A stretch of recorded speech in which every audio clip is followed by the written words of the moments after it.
احسن صاحب جو فرانس میں خاکے بنائے گئے تھے اور سویڈن میں جو قرآن کی بے حرمتی کی گئی تھی، آپ کے خیال میں آپ جو اتنے روشن خیال ہے یا آپ کا دعویٰ ہے کہ آپ قرآن کو بہت اچھی طرح سے سمجھتے ہیں اور آپ احترام کرتے ہیں شخصیات کا، تو پھر ایسے اقدام پر ایک اچھے سچے آپ کا کیا رد عمل ہوگا؟ کوئی رد عمل نہیں ہے، وہی رسول اللہ کا رد عمل تھا، وہی ہونا چاہیے اچھے سچے انسان کا، جو سیدنا ابراہیم کا تھا، جو سیدنا عیسیٰ کا تھا، جو سیدنا ابو بکر کا تھا، جو سیدنا علی کا تھا، جو سیدنا عثمان کا، عمر کا تھا، وہی ہونا چاہیے۔ ان کا کیا تھا رد عمل؟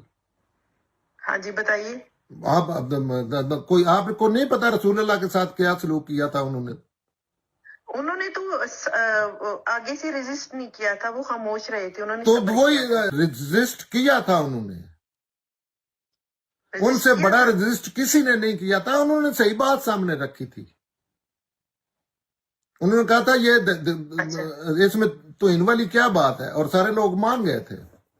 انہوں نے ایسے ہی زمبی چمڑے تھے، پوری دنیا میں ایسے ہی ہوتا ہے، وہ چڑیلیں یہ ان کو جو دنیا کی آخری درجے میں تو ان کی تھی، قتل سے بڑی کیا چیز ہے؟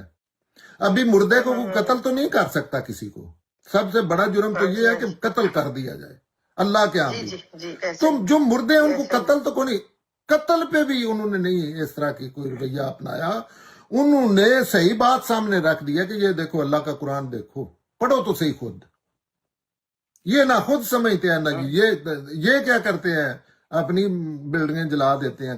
میں یہی تو کہہ رہا ہوں کہ اگر رسول اللہ نے نہیں قانون بنایا، اللہ نے نہیں بنائے، صحابہ نے نہیں بنائے، جھوٹو، کیونکہ کون سی ایسی چیز ہو رہی ہے جو ان کے ساتھ نہیں ہوئی؟ یہ چلو یہ بتا دے، بڑا آسان معاملہ ہے، یہ کہ رسول اللہ کے سیدنا عیسیٰ، سیدنا موسیٰ، سیدنا ابراہیم، نوح، ان کے ساتھ ایسی کوئی چیز نہیں ہوئی جو ان زمبیز کے ساتھ ہو گئی ہے، تو پھر تو یہ کریں۔ ان کے اصل تو زیادتیاں ہوئی ان کے ساتھ ہیں، وہ زندہ تھے، اللہ ان کی سائیڈ پہ کھڑا تھا۔ پتہ نہیں کیوں نہیں لوگوں کو یہ سمپل باتیں سمجھ آتی۔